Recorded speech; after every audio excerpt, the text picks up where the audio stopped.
Hi everyone, my name is Kayla Torrance. I'm a student at the University of Findlay in the Occupational Therapy program. Today I'm going to be talking with you about pencil grasp, pre-writing, and handwriting. So the first thing we're going to talk about is how a child holds a writing utensil, and from age 1 to 1.5, the appropriate grasp is called a palmar supinate, which is like this. Basically, their hand is on the paper or the table, but they kind of have their whole hand holding it. The next one is from ages 2 to 3. It's called a digital pronate, and that's when they come over top and kind of hold it like this. And you see a lot of writing like this in that age. Next, from 3.5 to 4.5 years, you have a static tripod grasp, which it is the tripod grasp where we hold it with our thumb, our pointer finger, and our middle helps support underneath. But instead of being able to use those finger skills, it's static, which means it does not move from this position. So a lot of their writing is coming from the whole hand or the arm at that point, like we had talked about in a previous video. And then from 4.5 plus, you want a dynamic tripod grasp. So that's still that tripod where you have these two fingers and this one underneath, but when they're writing, their fingers are the one that's moving. That's why it's dynamic. And so if I were to write, you can see how my fingers are going back and forth. So those are the different grasp on a writing utensil.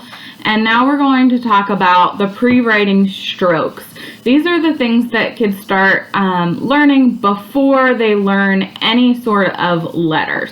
So from 1 to 2 years, you see a lot of scribbling, and then they're able to imitate vertical lines, horizontal lines, and circular scribbles.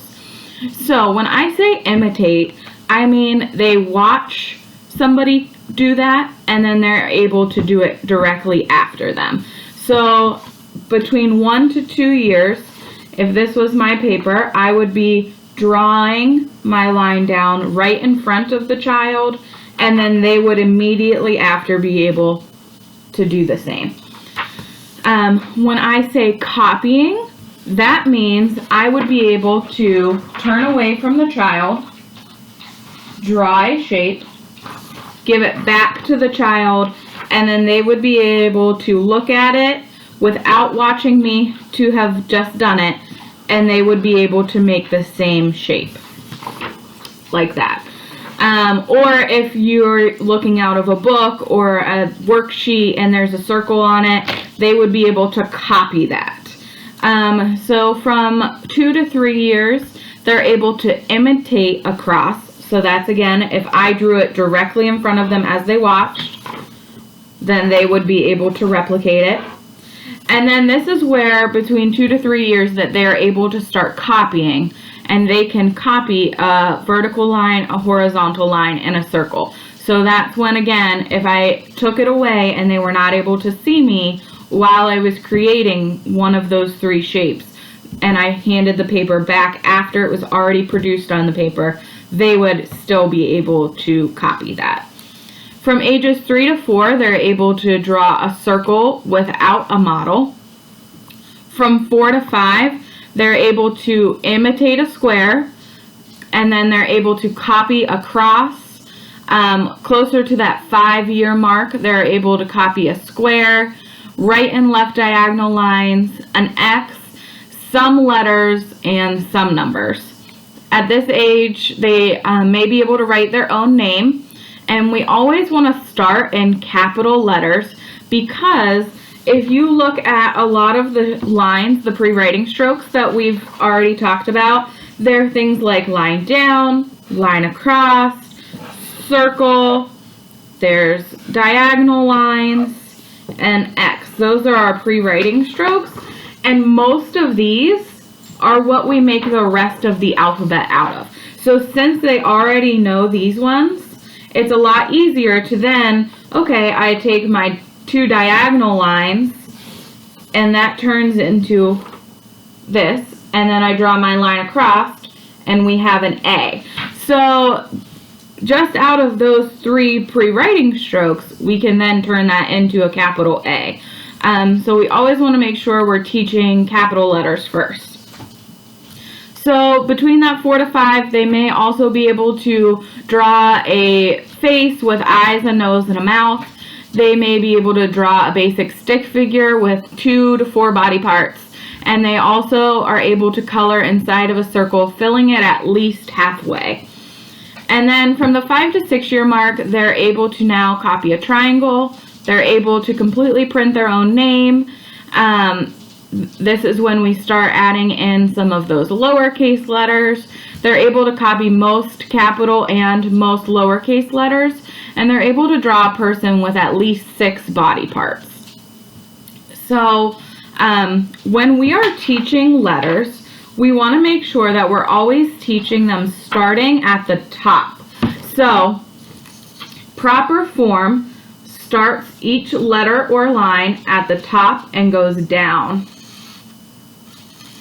like that. We do not want them to form from the bottom up like this, because that messes up with the form and the speed as the child is learning to draw and write. So we want to make sure they're always starting at the top of the letter. That also goes for lowercase letters. So if I were to show you lowercase a, we're starting at the top of the letter and going around and down, rather than starting from the bottom and then drawing. So that is incorrect. We always want to make sure we're starting at the very top of the letter. And then so for an activity that I want you guys to do today, from ages 2 to about 5, this activity is for you. I want you to practice drawing shapes and pre-writing strokes on each other's back. So first, you can have the child draw a line on your back and you have to guess what it is, and then you can draw one on theirs and they have to guess what it is. Once you're getting closer to that 4 or 5 year mark, start throwing in some of the letters. You can also go back and maybe draw a letter on a piece of paper and then have them do it on your back to make sure they're forming it the proper way. But have a lot of fun with it. Kids will think it's a blast and not even realize they're practicing, because it's just something fun, and we're switching it up again. We're writing on something that's not necessarily something you would typically write on, so they'll have a blast with that. And you guys can keep going back and forth, either making it on paper and having them then copy it onto your back, or telling them what shape you want or what letter, or just letting them pick it out and you have to guess it. So there's a lot of different ways that you can go about that game, but I think it would be super fun. And then for the kids that are 5+, I would like you to practice writing a letter to a family member or a friend, and then you can send it to them in the mail, or if you aren't able to mail it, you can hang on to it until you see them next time. But it would be super fun to be able to write them a letter. So I'd like it to at least be 2 or 3 sentences. So something that the kids will be able to practice their spacing, their sizing, and their placement. So some things that I like to do to help kids with that is give them visual cues of different colors to know where they need to place the letters. So typically I'd have the top of the line as like blue or green, and then the middle dotted line can be whatever color, and the bottom line I usually make red. So that way when I'm teaching the kids how to do their letters and their placement, I can say, oh, we start on the green and we stop on the red. So I'll just give you a quick example of that. So here is my paper. I have green, and then I chose green again because a lot of the lowercase letters start at this line, and then red for your stopping point.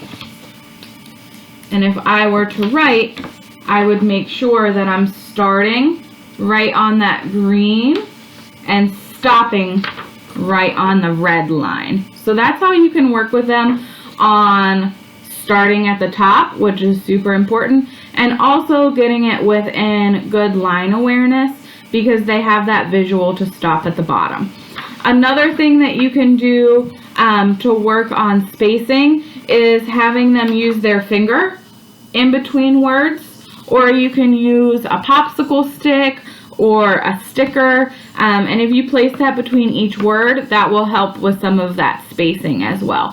So I am going to add some other fun ideas to the bottom in the description, 2 links that you can go to, and one of them is a great resource and has some activities to print out for handwriting, and multi-sensory letters, which is super fun. So please see those links below.